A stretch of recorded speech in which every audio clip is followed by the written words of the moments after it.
America के जाते ही अफगानिस्तान में आतंकी एंट्री।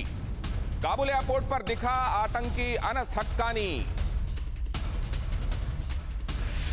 तालिबान के सबसे क्रूर गुटों का नेतृत्व कर रहा है अनस का दिखना पाकिस्तान की ऑफिशियल मौजूदगी का संकेत। सिवाज साहब, बिल्कुल, देखो इसमें कोई शक नहीं कि पाकिस्तान टोटल इन्वॉल्व है, हक्कानी ग्रुप टोटल इन्वॉल्व है। और अभी जो पाकिस्तान की इन्वॉल्वमेंट इतनी है कि ये जो बात कर रहे थे, ये जो हथियार मिले हैं 25 से 85 बिलियन डॉलर के, शक और है कि कहीं न कहीं तालिबान को इनकी जरूरत नहीं होगी, ये पाकिस्तान की तरफ ना चले जाएं, क्योंकि उसके अंदर 200 पाकिस्तान से फिर चाइना ना चले जाएं सर। रिवर्स इंजीनियरिंग करके वो हथियार और बना लेगा और कम कीमत में बना लेगा। सर एक अहम इंफॉर्मेशन दे रहा हूं, बर्बादी के 20 बरस, उसके फौरन बाद अपने मेहमानों के पास आ रहा हूं। ये बर्बादी के 20 बरस क्या है, क्यों है, क्यों कह रहे हैं हम बर्बादी के 20 बरस?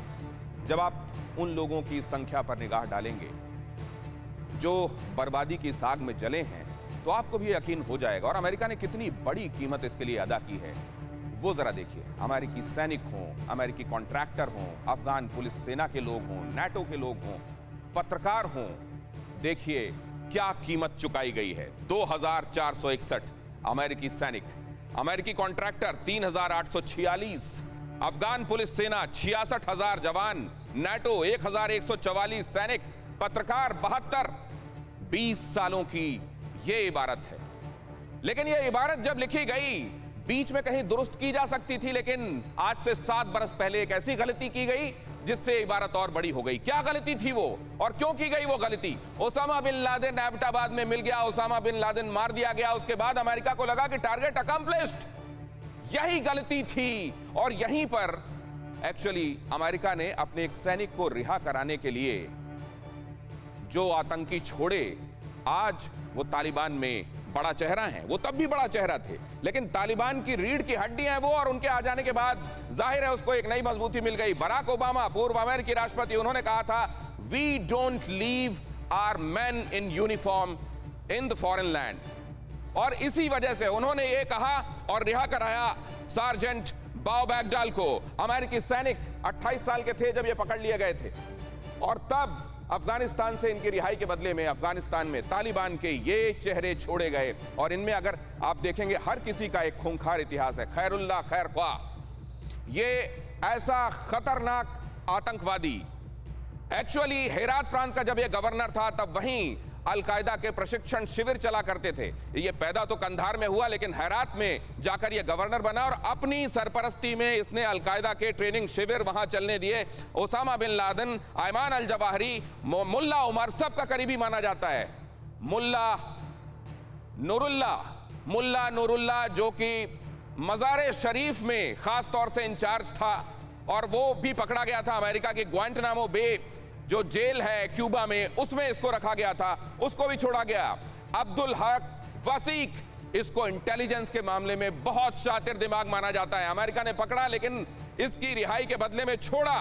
अब देखिए ये जो रिहाई हुई, इस रिहाई ने यह तय कर दिया था कि तालिबान मजबूत बनेगा और अमेरिका को कमजोर बनाएगा, और यही हुआ। बर्बादी के 20 बरस हम इसीलिए कह रहे हैं, और कहां गलतियां हुई, कौन सी बड़ी चूक हुई जिसकी वजह से तबाही की इबारत बड़ी होती गई, वो हम बता रहे हैं आपको। ड्रैगन इधर क्या चाह रहा है वो भी हम आपको बताएं, लेकिन ये 7 साल पहले की गलती अमेरिका को कैसे ले डूबी। बराक ओबामा की गलती से हारा अमेरिका। बराक ओबामा ने ही ये अनाउंस किया था कि हम ग्रेजुअल विड्रॉ करेंगे अब वहां से अपने ट्रूप्स को, जिसमें बाद में ट्रंप के रहते हुए सिग्नेचर किए गए और उसको जो बाइडेन ने अमल में ला दिया। लेकिन अब सवाल यह है कि जो कभी था खूंखार, अब वो चीन का यार क्यों और कैसे? चीन इसमें क्या चाह रहा है? एक्चुअली चीन बहुत कैलकुलेटिव है, इमोशन से कभी कहीं कुछ नहीं सोचता। कोरोना उसका ताजा उदाहरण है। तालिबान के हुकूमत में जब इधर, हाँ ये तस्वीर जरूर देख लीजिए, तस्वीर आपको जरूर देखनी चाहिए ताकि आपको ये पता चले कि जो खूंखार हैं वो चीन के यार कैसे हो जाते हैं। चीन के राजदूत के साथ आपको कौन नजर आ रहा है? खैरख्वाह नजर आ रहा है, नसरुल्लाह खैरख्वाह। चीन के विदेश मंत्री के साथ नसरुल्लाह खैरख्वाह नजर आ रहा है। इसका मतलब क्या है? इसका मतलब यह है कि चीन ने उन लोगों को साधने की कवायद शुरू कर दी है जो अमेरिका के जानी दुश्मन थे और तालिबान की रीढ़ की हड्डी है। क्यों कर रहा है चीन ऐसा? क्योंकि चीन की निगाह वहां के मिनरल्स पर है, ओर्स पर है, रेयर अर्थ एलिमेंट पर है। और चीन ये भी चाहता है कि उसका ओबोर कंप्लीट हो, और ये भी चाहता है कि जिनजियांग में कहीं कोई मसला ना होने पाए। अब अगर ये है मसला और एक्चुअली चीन इसको रिमोट ऑपरेट कर रहा है, तो कहां से क्या तार जुड़े हुए हैं, इसको देखते हुए क्या हम इस वक्त सही फैसले ले रहे हैं, ये जरा जल्दी से समझ लेते हैं अपने सभी मेहमानों से। सबसे पहले सिवाज साहब। देखो, चीन जो है एक बहुत कैलकुलेटेड देश है और चीन ने सोचा है कि भाई अब इससे अच्छा मौका नहीं मिलेगा। जितने रिसोर्सेज, 3 ट्रिलियन मिलियन डॉलर के रिसोर्सेज हैं, जिंक भी, कॉपर भी, लिथियम भी वहां पर है, तो उसको वो एक्सप्लॉइट करना चाहता है। और ये प्रकार तालिबान भी सोच रहा है कि ये विन विन सिचुएशन है, उसको भी चाहिए कोई कंट्री आए जो कि इन्वेस्ट करे। और दूसरा, वो चाइना पाकिस्तान इकोनॉमिक कॉरिडोर को वो पाकिस्तान से अफगानिस्तान, फिर ईरान और फिर सेंट्रल एशियन स्टेट की तरफ ले जाएगा। और जो तीसरा, उसको ये लग रहा है अगर वो आ जाता है अफगानिस्तान में, तो वो आगे फिर मिडिल ईस्ट में भी जा सकेगा, उसी से जो बेल्ट रोड इनिशिएटिव है। आपकी बातों को मैं सिवाज साहब इसको इस तरीके से कह सकता हूं संक्षेप में कि अफगानिस्तान में एक शतरंज बिछी हुई है जो एक्चुअली जिसमें खेल खेला जा रहा है अमेरिका और चीन के बीच में, और जिसमें फिलहाल अमेरिका शिकस्त खा रहा है। क्या पिनाक साहब इसको यूं बयान किया जा सकता है? सिवाज साहब, मैं आता हूं आपके पास। पिनाक साहब, देखिए आगे आगे क्या होता है ये तो देखना है। अब वो चाइना, देखिए चाइना ने सीपेक में इन्वेस्ट किया पाकिस्तान में, पर चाइना के जो वर्कर्स हैं वो हर एक हफ्ते कोई ना कोई आतंकवादी हमला होता है या हमला होता है और उसमें मारे जा रहे हैं। तो अफगानिस्तान तो बहुत ही अनस्टेबल एरिया है, वहां पे तो फिर चाइना को अपना फौज भेजना पड़ेगा, पीएलए जाके उनको प्रोटेक्शन देगा क्या? तो इतना आसान नहीं है जो वो समझ रहे हैं।